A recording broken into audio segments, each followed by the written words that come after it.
Hello, and welcome back to the gameplay review section of Table Flippin' Board Games. We just played Star Wars the card game.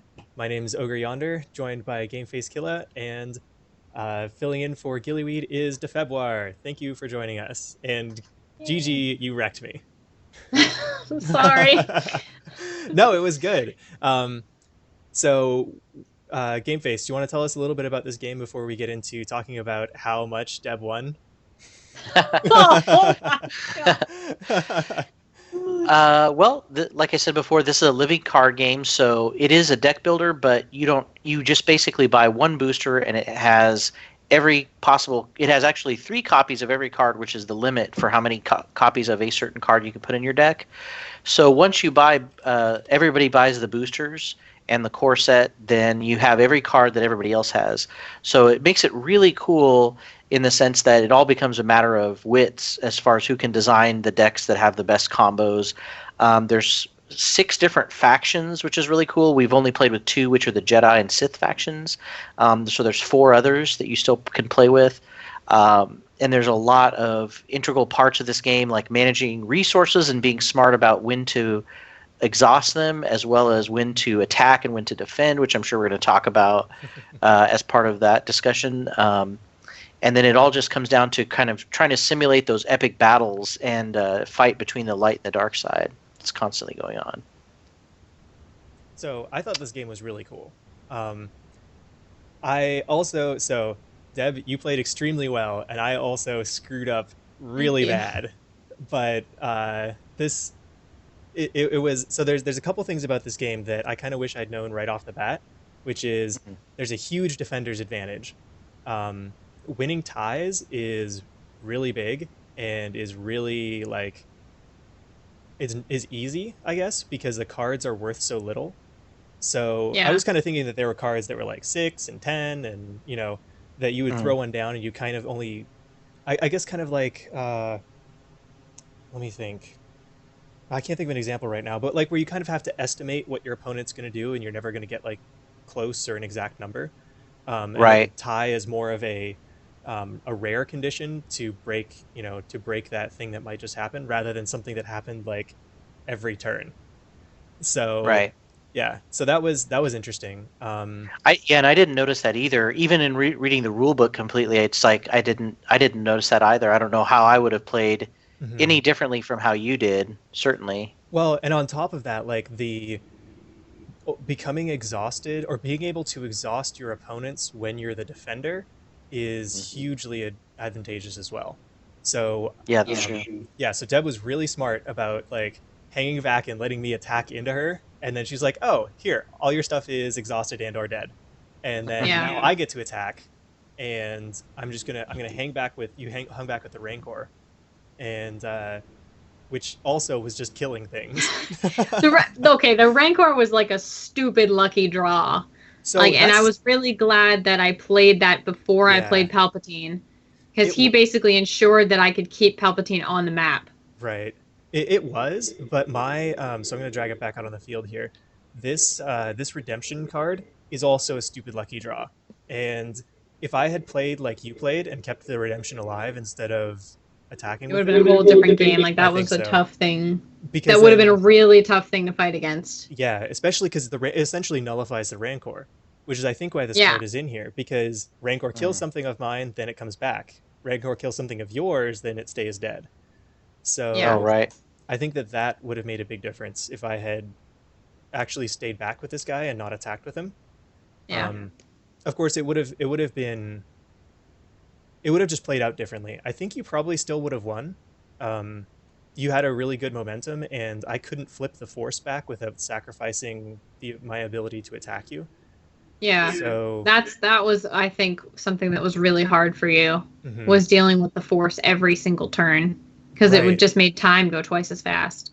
yeah, Mhm. yeah, and if I tried to flip it back in my favor, then it meant that I couldn't attack and couldn't defend with those units. So when it Yeah. moves over to your side, then you're set for a little bit, as long as you don't, as long as you don't royally screw up. Yeah. So I think that yeah, I could have paid better um attention to that. you could have held on to redemption for a little bit, but you would have lost Obi-Wan a lot sooner. Right. Yeah, that's probably And true. you wouldn't have been able to bring him. Well, you would have had to keep sacrificing all of your resources to keep playing him, which would have Yeah, I guess that is been the downside of the sucky. redemption is that I have to play them again. So Yeah. Yeah, like it comes back to me, but it also Mhm. means I yeah, don't draw another card. yeah. Yeah, that's true. You never would have been playing Right. anything but Obi-Wan over and over Right. again. Yeah, so maybe it wouldn't have been that much different. I don't know. It just feels like having that card on the in the game would have been Hmm. OP. One of the cards that I discarded I thought was really cool and may have also made a difference if it had come out earlier. So this Return of the Jedi just straight up plays a Force user. Oh So wow. yeah, so if Obi-Wan had died to whatever, or when Obi-Wan had died, if I had had that card, I could have just brought him right back. Oh, that's cool. So yeah, it seems like Is there's a it lot just of someone from resurrection your stuff. discard? Oh, wow, from your Yeah, discard it's a pile. Wow, Force user that's from the discard pile. broken. Yeah, I know, right? That's super good. It's like, and he's Yeah. back. What does Luke Wow. look like? Is he in your deck? Oh, I don't even know. I haven't looked yet. Yeah, like I I want to think see who your so. other people are. Let's see. I wonder. I Could have had also, Vader or something.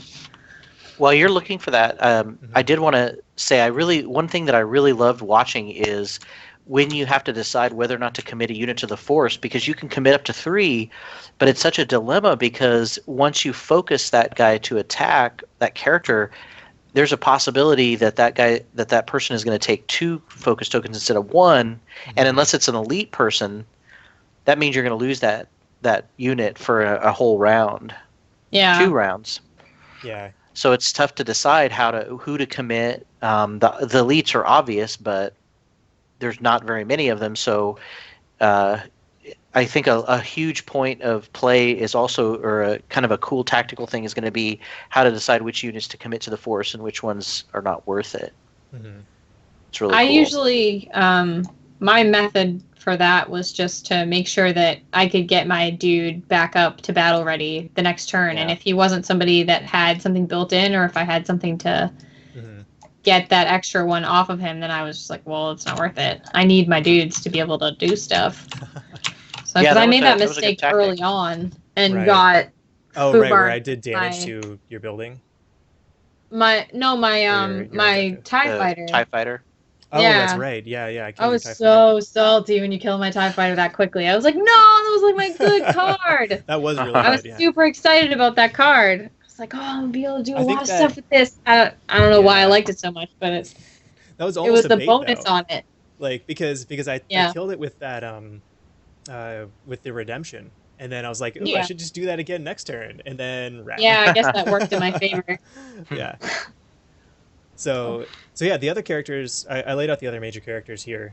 Um, I apparently only have they seem pretty good. Palpatine. Really, as a Yeah, I major didn't character. see. Yeah, I didn't see Hmm. anybody else that was like a big baddie. So Interesting. apparently that's my dude. When was this Like Vader's published? on a lot of other cards, but he's not like an Yeah. Oh, actual. he might Like, be I in don't. the Imperial faction, possibly. Oh, okay. Oh, Vader. Oh, instead of Wow, yeah, you Which yeah, is get Obi, strange. Skywalker, Yoda, yeah. C-3PO, and R2-D2? Jeez. Heck yeah. I get Palpatine and a bunch of grunts. Like that stupid security team that I fed to the Rancor. I would have fed them again, too, if I had a choice. I would have It's always done. nice to have that fodder. It Yeah. kind of fits with that theme of the Empire because they're so, they don't mind sacrificing. Yeah, Yeah. it is. I thought Empire it would, don't like, care. the roleplay aspect was really good. It was Hmm. the roleplay game is strong with this one. Yeah.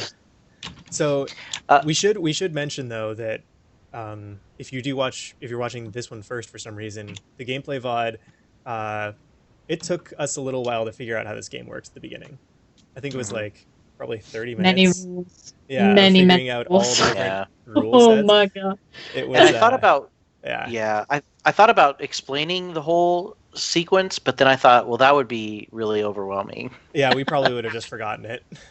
But Yeah, I like the it's way a that you tough did one to it. teach. Yeah. Okay, No, good. having you help us was really cool because I think it Yeah. helped the game flow a lot faster than it would have otherwise. Yeah, I think my brain would have exploded if we tried to play this with 3 players right off the bat.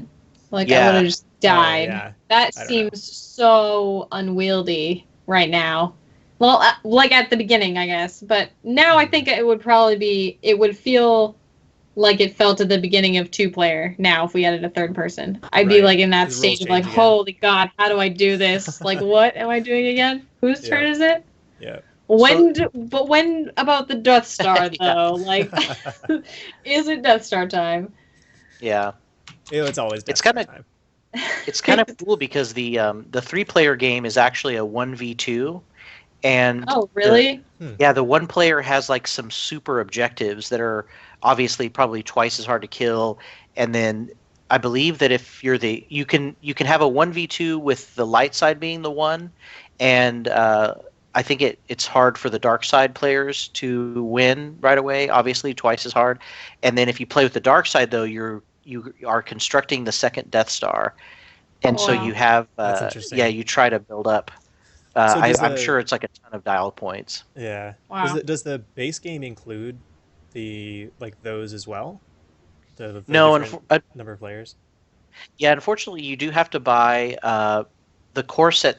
Only lets you play with 2 players, and then to play with 4 players, including the rules for how to do that, is an expansion that just came out after the core set came out. So it's probably about another $20. So the base set, Okay. the core set probably costs about 40, and then 30 or 40, and then the expansion costs about 30. Yeah. Gotcha.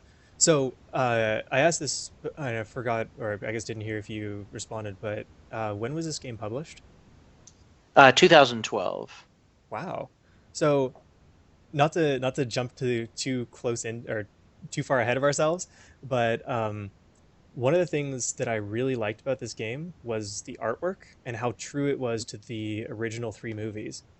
And it doesn't seem to have any characters from any of the new movies, which for being published in 2012, I think is kind of unusual. Uh, and all of the art looks like it comes from the original movies, even though all these scenes are I don't recognize them, but they still look like they're part of that original trilogy, which I thought was really cool, especially in comparison to the game that we played last week. So Yeah, whoever did the art design, I think so Fantasy Flight Games acquired the rights to Star Wars and then they started releasing 3 or 4 games at the same time. This one and Imperial Assault and came out pretty quickly after it. And then there was another one, I can't think of it now. They had some other games that kind of came out. X-Wing, X-Wing, oh yeah, which was a miniature spaceship game, and the art that the artists that they hired, I guess they probably used some art from the Lucasfilm archives, but some of the art looks so amazingly done. I had never seen it before. Some of the depictions of like Leia and Luke are very amazing looking. It's certainly better than that time loop game that we played where everything was like where nothing like matched anything else. Yeah. That's right. I like this art a lot though. I agree. I did do a price check. It's $50 for the core set plus that Balance of the Force that lets you play with up to 4 players. Which is $20. It's 30 plus 20. Yeah, 30 for the core set. Oh, 50 total for Yeah, 50 total for both. Gotcha. That's cool. So it's a little $10 less than a like average board game, I'd say. Yeah, and all you do is get the cards. There's no fancy boards here like this on tabletop. So you get cards and tokens basically. Oh, I see. And a Death Star dial. Gotcha. Are there more cards for my deck that weren't in my deck? Yes, I'll show you really quickly how many cards there are available in the whole game system now at this point. Let's see. I'll load it up. So for the Sith, there were more cards that I could have ended up with? Yeah, you could customize your deck and put in quite a few cards. Did it recommend? Oh, geez. Did it recommend like a certain build for like starting out or something? Oh, okay. Yeah. All right. And so that's kind of a cool. I'm glad you brought that up because each of these bags has a set of probably like 7 or 8 cards, and they're available in different expansions, and you can buy mini booster expansions for about $14. Or you can buy their deluxe expansions that come with 3 times the cards, and they're about $20, which is the one that I told you about that lets you play multiplayer. And any of those sets can be customized. There's sets for light and set for dark, so you can't mix the light and the dark. But within the light and the dark, as you can see on the left-hand side here, or on this side, there's all the light, and on this side, there's all the dark. So there's quite a bit to choose from to customize your deck once you're ready to start customizing. So I wouldn't have to stay with all Sith cards. I could bring in like Imperial Navy cards. Right.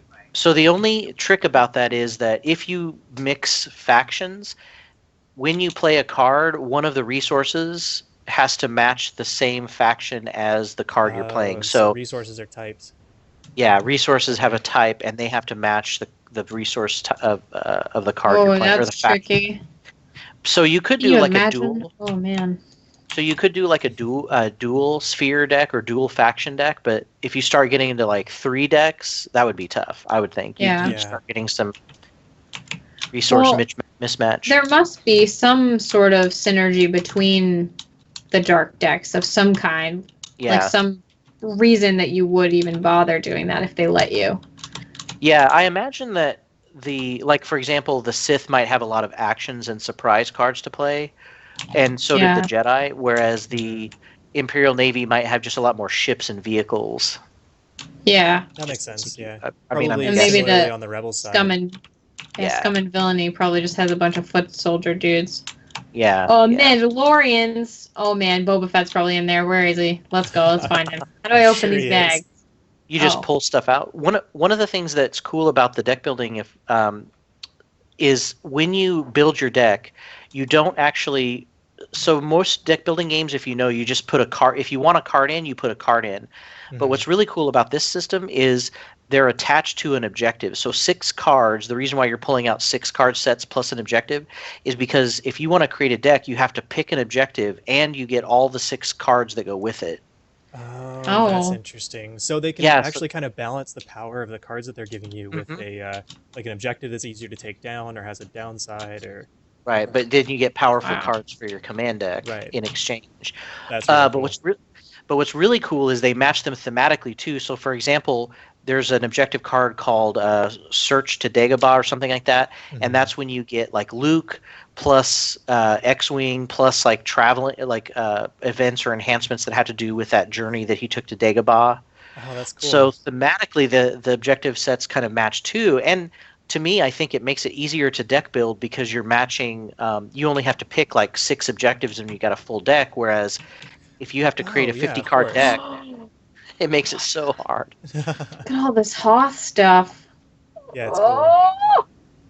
The AT-ATs. Oh my gosh. This is pretty cool. Fast resources. Yeah, so there's a lot of thematic stuff you could do. Like obviously you could build like an all Hoth deck or Hoth plus Dagobah. Oh my goodness, that's so amazing! I love that they did that. It's really cool. I think that's really neat. You could like role play though. Yeah, I was surprised at how story driven this game seems, even though. Yeah, it's a competitive deck building game. Yeah. Yeah, you usually don't see that. The story is just very secondary or kind of hodgepodge. Yeah, no, I think they did a great job at that. It definitely felt like my deck was light themed as well. So yeah, and you did have some really cool. I like the little force powers and stuff that you could potentially play and bring guys back from the dead, which is really cool. Yeah. Oh, I found Vader. Where? He's up here at the top of the board. Oh wow! Vader. I guess he's not really. He's good at the Force. Ooh, but here's this thing. Vader's lightsaber. Oh yeah, if you get his lightsaber and add it to him. It's a Force user. Enhance you to That's blast. Broken. He also gains targeted strike. Oh, so what that means is he can. You see the blaster symbols? They can be used to attack people who aren't in the battle. Oh snap! Oh, that's so good. So you can target someone else. Yeah. So broken. It's like, oh, you thought you were safe just hanging out back there? No. Yeah. Oh man. That's good. Peace out, redemption ship. Yeah, right. Vader's coming for you with a lightsaber. He throws his lightsaber at a ship. He just turns and looks at the stormtroopers and be like, What's so hard about this, guys? What don't you get? You haven't got Kill the ship. this. Oh, that's great. Yeah, I also liked. What did you guys think of the resource management of the game? Yeah. I did not think that it was very complicated. Like, Yeah. it was Yeah. your main decision. I think was elite. Well, on the light side, there was no decision because all of my stuff was one, so I just used everything. And it seems like I don't know, Debbie, you can speak to this, but I think that the only decision that she had was whether to stack up, like whether to, burst for a high cost card to play, Yeah. and have the detriment of not being able to use that resource for the next couple turns. So, Yeah, because you really lost that card for the whole game, pretty much, once you used it. Oh, once you use it, yeah, the 3 cost, pretty much. Yeah. It was out. Well, I mean, it only took a couple turns, but yeah, but it was. But it was worth it when I used it. That's definitely. But true. I think I only filled it up. I think once. Yeah. Because I was just trying to keep all my resources available. And it's cool that you can partially use it. Yeah. Yeah, I do like that. That it wasn't like, oh, you need 1, well, you gotta sacrifice 3 anyway. Rip. Like. Yeah. That would have made it so much harder. Yeah. Yeah, although the cooldown thing is a little strange, like where it has to go all the way empty before you can use it again.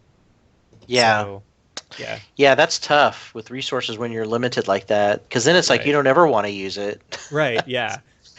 Yeah. Makes you miserly. Yeah. Yeah, I did feel like it made it much easier decision making for you though, Carl, because everything was one. Yeah, you're definitely right about that.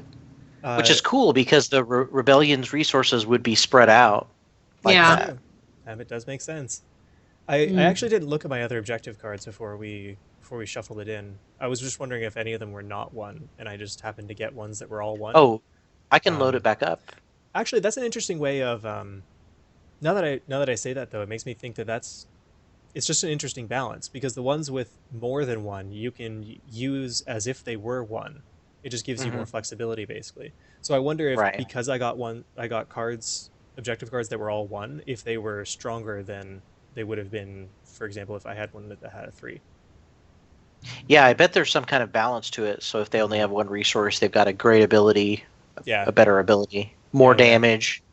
Like my draw card every time it's the other person's turn. Insane. That was nice. Yeah, that was really good. Yeah. Cool. Yeah, but it had a pretty low damage threshold for 5, so I guess they kind of balanced that out, that objective.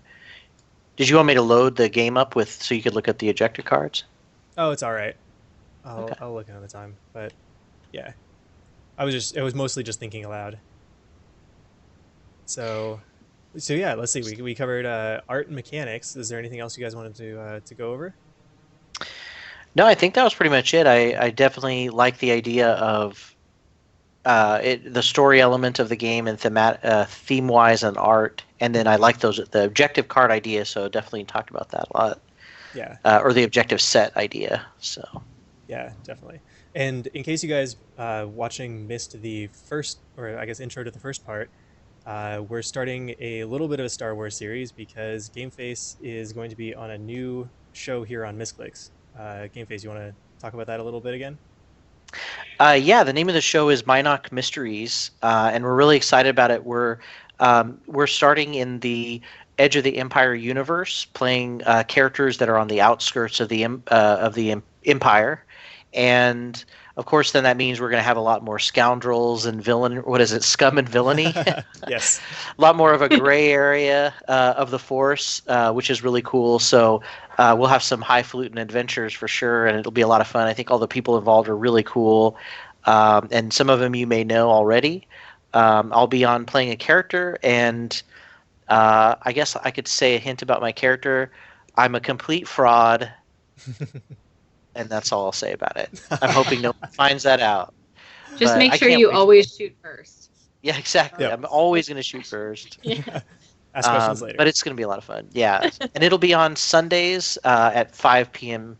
Pacific time. Sweet. And really quick, is Minot Mysteries the name of the game, or is that the name of what you guys like a scenario? That's actually the name of the show, and Oh, then we'll be all right. playing different. We're going to try out some different things, so we might not always be playing the same characters, and we'll be playing different scenarios. I don't want to give too much away in case I definitely don't Gotcha. want to spoil it. So, yeah, we definitely have some cool ideas in mind. But the name of the show in general is Minoc Mysteries. So Very Is cool. there a reason behind the name? that's a good question. So the Minocs are those creatures that like to chew on power cables Okay. from Empire Strikes Back, and I believe. Oh, huh. I think one of the reasons why they got the name is because there's a show in Canada that's called Murdoch Mysteries. Yeah. Oh, okay. All right. Yeah, and so they just transferred that name and the clever phrase over to our show. We will have mysteries. Try to develop as many as possible. Obviously. Okay. Cool. Intrigue. Is Yeah. Sylvanora part of Yep. it? I think Yeah. Sylvanora and Okay. Stark will also Yeah. be on Stark. Oh, okay. Yep. All right. Cool. All right. This is what I was thinking of then. All right. Neat. Yeah. it. Yeah. I am excited. Yeah. It'll be fun. Sweet. So, unless there's anything else you guys want to go over, I think that pretty much covers our review here. No, that's cool. Awesome. Well, thank you everybody for watching. And I'm going to actually remember to do this part this time. Yay! Defebwar, could you please tell people where they can follow you? Oh, you can follow me on Twitter at DefebWar or on twitch.tv/DefebWar. I'll probably actually be streaming after this. I'm going to do that this Friday. And yeah, I think that's it. Sweet. That's all the things I have. Game Face? I'm GameFace Killa. I am on Twitter. I tweet occasionally, now more often, since I have 2 shows to promote, and I'm definitely need to start promoting table flipping a lot more than I have been. So I'm excited about that, and I'll try to tweet some more about games as well that I'm playing currently. And can you So, take some more pictures like this? Tweet those. Oh yes, definitely, Personal favorite. definitely. So, Yeah.